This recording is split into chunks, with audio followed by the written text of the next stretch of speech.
एक ऐसी स्टोरी जो आपको आपकी लाइफ का जीने का तरीका बदल देगी। दोस्तों, किसी ने क्या कमाल की बात कही है कि दुनिया ने जब जब जोर लगाया मेरी कश्ती डुबोने को, ऊपर वाला खुद आया मेरी नैया पार लगाने को। तो कहानी शुरू होती है कि एक राजा ने भगवान का एक सुंदर मंदिर बनवाया और उसमें एक पुजारी को पूजा करने के लिए रखा। काफी समय बीत गया, राजा की भी उम्र हो गई थी और पुजारी की भी उम्र हो चली थी।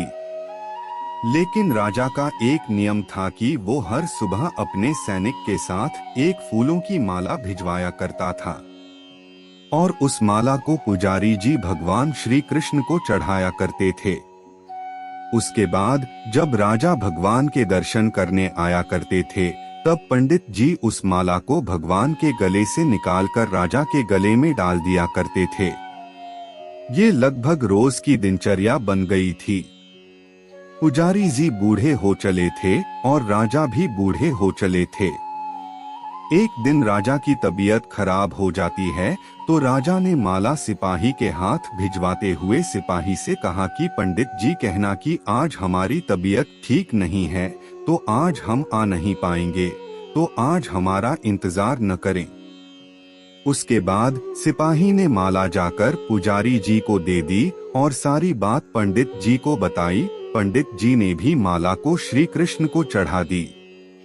तो उसके बाद पंडित जी ने सोचा कि इतने साल गुजर गए कि भगवान की इस माला को हमेशा राजा जी को ही पहनाई है, लेकिन आज तक मैंने कभी इस माला को कभी खुद नहीं पहना। तो हो सकता है कि जरूर यह प्रभु की इच्छा है कि इतने सालों में आज मौका मिला है कि प्रभु की इस माला को मैं अपने गले में पहन पाऊं। तो यह तो परंपरा ही थी कि प्रभु की वह माला तो निकलती ही थी, तो इस बार पंडित जी ने वह माला अपने गले में डाल ली। लेकिन तभी सिपाही दौड़ते हुए आया और बोला कि महाराज को वहाँ कुछ ठीक नहीं लग रहा है, तो राजा साहब मंदिर की तरह ही आ रहे हैं, आप तैयारी करना शुरू कीजिए। राजा को लगा कि इतने सालों से बनी हुई परंपरा कहीं टूट न जाए, इसीलिए वह मंदिर की ओर आने लगे। जैसे ही पंडित जी ने यह सुना, उन्होंने तुरंत माला गले से निकल और भगवान को पहना दी। घबराहट में पंडित जी समझ नहीं पाए कि उन्होंने क्या गलती कर दी है। पंडित जी को लगा कि अगर राजा को पता चला तो वह उसे दंड दे देंगे। अब राजा आए तो रोज की तरह पंडित जी ने माला भगवान के गले से उतारी और राजा को पहना दी। लेकिन राजा की नजर माला पर पड़ी, उसमें एक सफेद बाल था। राजा को बात समझ आ गई कि ये सफेद बाल पुजारी का है। राजा ने पुजारी से पूछा कि क्या इस माला को आपने पहना था? यह सफेद बाल कहाँ से आया? तो पंडित जी डर गए और डर के मारे बोल दिया कि यह सफेद बाल तो श्री कृष्ण का है, भगवान का है। राजा को गुस्सा आ गया कि एक तो पंडित छल कर रहे हैं और ऊपर से झूठ बोल रहे हैं। राजा ने थोड़ा गुस्से में आकर पूछा कि कृष्ण जी के कब से सफेद बाल हो गए? ठीक है, कोई नहीं, मैं कल श्रृंगार के समय आऊंगा, तब देखूंगा कि श्री कृष्ण के बाल सफेद हैं या नहीं। और याद रखना पंडित, अगर बाल काले निकले, सफेद नहीं निकले, तो कल के कल आपको इस छल के लिए मृत्यु दंड दिया जाएगा। और राजा गुस्से में तमतमाते हुए वह से चले गए। और इधर पंडित जी को अपनी मृत्यु नजर आने लगी थी। वो श्री कृष्ण के आगे दंडवत कर लेट गए और बोले कि प्रभु मुझे क्षमा कर दीजिए, मैं लोभ में आ गया था, मुझे लगा यह माला मुझे भी पहननी चाहिए, मुझे बचा लीजिए प्रभु, नहीं तो कल राजा के हाथों मेरी मौत निश्चित है। पंडित पूरी रात भगवान से विनती करते रहे, रोते रहे, प्रार्थना करते रहे कि प्रभु मुझे बचा लीजिए। अगली सुबह राजा श्रृंगार के समय पहुंचा और पहुंचने के बाद राजा ने पंडित से कहा कि पंडित जी मुकुट उतारिए, मुझे बिहारी जी के केश देखने हैं। पंडित जी ने डरते डरते मुकुट उतरा और जैसे ही मुकुट उतरा राजा चौंक गया।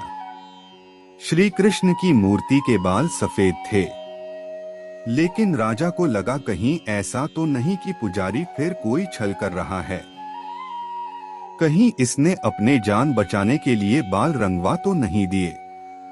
तो बाल की जांच करने के लिए वो बाल तोड़ने लगे और जैसे ही राजा ने बाल तोड़े मूर्ति में से खून बहने लगा। राजा यह देखकर भगवान के चरणों में गिर गए, क्षमा मांगने लगे कि क्षमा कर दो भगवान, मुझसे बहुत बड़ा पाप हो गया, मैं शक में इतना अंधा हो गया कि मैं सही गलत भी भूल गया। तभी मूर्ति में से आवाज आई कि राजा तुमने मुझे सिर्फ मूर्ति माना, इसीलिए मैं आज से तुम्हारे लिए सिर्फ मूर्ति हूँ। लेकिन इस पुजारी ने मुझ में साक्षात भगवान देखा, इसीलिए उसकी जान बचाने के लिए मुझे अपने बालों को सफेद करना पड़ा, खून की धारा बहनी पड़ी ताकि तुम्हें समझा पाऊं। और उसके बाद राजा को अपनी गलती पर पछतावा हुआ, लेकिन अब कुछ नहीं हो सकता था। इसीलिए तो कहते हैं कि अगर मानो तो पत्थर में भी भगवान है, नहीं तो साक्षात आपके सामने भगवान आ भी जाए तब भी आप उनसे उनकी सत्यता मांगेंगे। अगर आप सच में भगवान को देखना चाहते हैं तो आपके सिर्फ भाव होने चाहिए। ऊपर वाले पर बिना किसी शर्त के विश्वास रखो और अपने कर्म को निरंतर करते रहो, ऊपर वाला आपको उसका फल अवश्य देगा। भगवान श्री कृष्ण कहते हैं कि धरती पर जिस प्रकार मौसम में बदलाव आता है, उसी प्रकार जीवन में सुख रुख आता जाता रहता है। बुराई तो तुम्हें हजारों की भीड़ में भी ढूंढ लेगी, ठीक उसी प्रकार जैसे गायों की झुंड में बछड़ा अपनी माँ को ढूंढ लेता है, परंतु जो बंसी वाले को दिल से मानता है वह बुराई में भी अच्छाई को ढूंढ लेता है। ज्यादा हंसने और बोलने वाला व्यक्ति अगर चुप हो जाए तो समझ लेना चाहिए कि अभी इधर से टूट चुका है। भी स्वयं पर घमंड मत करना, पत्थर भी भारी होकर पानी में अपना वजूद खो देता है। अगर ईश्वर तुम्हें ज्यादा प्रतीक्षा करवा रहे हैं तो हो सकता है जितना तुमने मांगा है उसे वह कहीं ज्यादा देने वाले हैं। अरे गुजर जाएगा यह दौर भी, जरा सब्र तो कर, खुशियाँ ही नहीं रुकी तो गम की क्या औकात है। जब मन परेशान हो तब कुछ मत किया करो, बस के बंद कर श्री कृष्ण का नाम लिया करो। बुद्धि से पैसा कमाया जा सकता है परंतु पैसे से बुद्धि नहीं खरीदी जा सकती। सब अपना सा लगता है, सिर्फ बातों से औरों के लिए जीते थे तो किसी को शिकायत नहीं थी। थोड़ा सा अपने लिए क्या सोचा, जमाना दुश्मन बन गया। जिंदगी का तजुर्बा की छोटा आदमी बड़े मौके पर काम आ सकता है और बड़ा आदमी छोटी सी बात पर औकात दिखा देता है। कोई भी आपके हाथ से तो छीन सकता है लेकिन आपके भाग्य से नहीं। जिंदगी में आगे बढ़ाना है तो शेरों पर नहीं खुद पर यकीन करना सीखो। दरवाजे छोटे ही रहने दो अपने मकान की, जो झुक कर गया समझो वही अपना है। ईश्वर में आस्था है तो मुश्किलों में भी रास्ता है। जो ज्ञानी होता है उसे समझाया जा सकता है, जो अज्ञानी होता है उसे भी समझाया जा सकता है, परंतु जो अभिमानी होता है उसे कोई नहीं समझ सकता, उसे सिर्फ वक्त ही समझता है। और एक कैसे करो भरोसा गैरों के प्यार पर, आजकल तो अपने ही मजा लेते हैं अपनों की हर पर। जब बात जरूर की हो तो जुबान सबकी मीठी हो जाती है। जितने सच्चे रहोगे उतने ही अकेले रहोगे। जब भी जिंदगी आपको रुला दे तो समझ लेना जिंदगी आपको रुला नहीं रही, आपको सिखा रही है। मतलब की बात तो सब समझ लेते हैं लेकिन बात का मतलब बहुत ही कम लोग समझ पाते हैं। किसी पर ज्यादा नाराज होने से बेहतर है कि अपने जीवन में उसकी अहमियत कम कर दो। सब कुछ जानते हुए भी अगर आप गलत को गलत नहीं कह सकते तो आप अपने हक के लिए भी नहीं लड़ सकते। खुश रहना चाहिए, बाकी तो सब चलता रहेगा। कोई भी अपना बिछड़ना रहेगा तो कोई पराया मिलता रहेगा। कोई भी रिश्तेदारी एक हिस्सेदारी से नहीं, दोनों की भागीदारी से चलता है। जो इंसान आपके दुख में अपनी खुशी भूल जाए उसे इंसान से ज्यादा आपका अपना कोई नहीं हो सकता। जिंदगी में धीरे चलकर कभी भी नहीं रुके तो यकीन मानिए आप सबसे तेज चल रहे हैं। आप किसी व्यक्ति को वर्षों में इतना नहीं जान सकती जितना कि एक बार उसे क्रोध की स्थिति में देखकर जान सकते हैं। जब लोग रास्ता अलग करने का फैसला करते हैं तो सबसे पहले बातचीत करना कम कर देते हैं। गलती हर इंसान से होती है लेकिन गलती सुधरता वही इंसान है जो साफ दिल का होता है और रिश्तों को खोना नहीं चाहता। क्रोध बड़ा होता है, लेकिन जहाँ जरूरत है वहाँ दिखाना भी चाहिए, नहीं तो गलत करने वालों को एहसास ही नहीं होगा कि वह गलत कर रहा है और वह आपके साथ हमेशा वैसा ही व्यवहार करता रहेगा। अनुभव कहता है कि किसी एक पर पूरा भरोसा करके देखिए, आपको वही इंसान किसी पर भरोसा न करने का सबक सिखाएगी। एक बात बिल्कुल सच है कि नए लोगों के साथ हम चाहे कितने भी खुश हो, लेकिन जब वह दिल दुखता है तो पुराने ही याद आते हैं। तोड़कर जोड़ लो, हर चीज दुनिया में हर चीज की मरम्मत हो सकती है, सिवाय विश्वास के। एक बार विश्वास टूट जाए तो कभी वापस नहीं जुड़ता। कितनी भी खुश हो, लेकिन जब वह दिल दुखता है तो पुराने ही याद आते हैं। तोड़कर जोड़ लो, हर चीज दुनिया में हर चीज की मरम्मत हो सकती है, सिवाय विश्वास के। एक बार विश्वास टूट जाए तो कभी वापस नहीं जुड़ता। सच्चा स्नेह करने वाला केवल आपको बुरा बोल सकता है, कभी आपका बुरा नहीं कर सकता, क्योंकि उसकी नाराजगी में आपकी फिक्र और दिल में आपके प्रति सच्चा स्नेह होता है। माफी के हकदार गलती करने वाले होते हैं, चालाकी करने वाले नहीं। जीवन भर खुश रहना है तो खुद को ऐसा बना लो कि कोई आपके साथ हो या ना हो, आपको किसी चीज का दुख नहीं होना चाहिए। इंसान इसलिए अकेला हो जाता है क्योंकि अपनों को छोड़ने की सलाह गैरों से लेता है। जमीन अच्छी हो, खाद अच्छा हो, परंतु अगर पानी खारा हो तो फूल खिलते नहीं। भाव अच्छे हो, कम भी अच्छे हो, मगर वहाँ ही खराब हो तो संबंध कभी देखे नहीं। अपना ईमान और धर्म बेचकर कमाए गया धन अपने किसी काम का नहीं होता, अंत में उसका त्याग करें, आपके लिए यही उत्तम है। रात जितनी काली होती है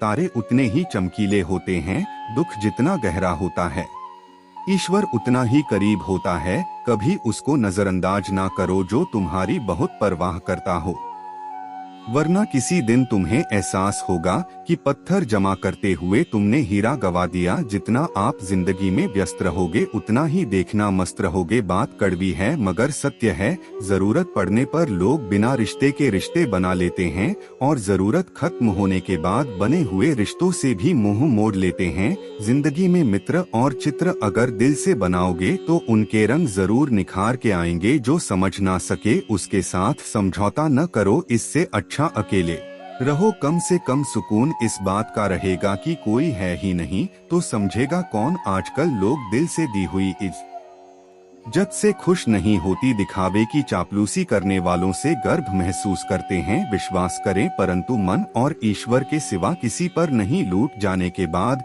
चाहे कसूर किसी का भी हो, रूठ जाने के बाद कसूर चाहे किसी का भी हो, बात वही शुरू करता है जो बेहद प्रेम करता है। भले ही जिंदगी में अकेले रह लेना, लेकिन जबरदस्ती किसी से रिश्ता निभाने की जिद मत करना। अगर आसमान वाले के साथ आपका रिश्ता अच्छा है तो जमीन वाले आपका कुछ नहीं बिगाड़ सकते। सांपों के दांत में, बिच्छू के डंक में और इंसान के मन में जितना जहर भरा है कोई नहीं बता सकता। इसे हमेशा सावधान रहें। शक्ति को सिद्ध करने के लिए किसी भी जिद करने की जरूरत नहीं, क्योंकि शक्ति खुद सही समय पर स्वयं सिद्ध हो जाता है।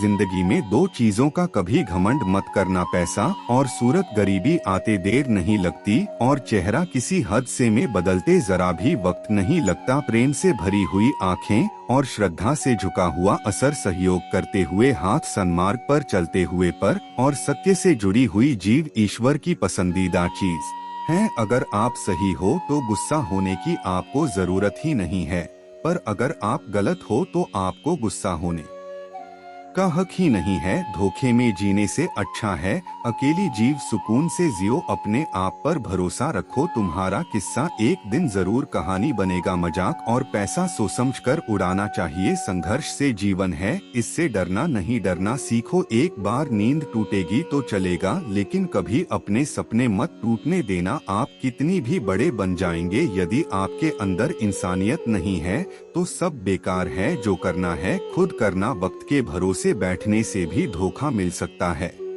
जिंदगी का एक उसूल बना कि तुम्हारी इज्जत जो नहीं करता उसके पास कभी नहीं जाना, क्योंकि जीवन में या होगा, या तो कुछ अच्छा होगा या बड़ा होगा, जो भी होगा हमारे कर्मों का ही फल होगा। जिस प्रकार दिया तेल के बिना नहीं जल सकता, इसी प्रकार मनुष्य भगवान की कृपा दृष्टि के बिना जीवन में सफल नहीं हो सकता। जीवन में कोई भी काम करने से पहले एक बार भगवान का स्मरण करना जरूरी है।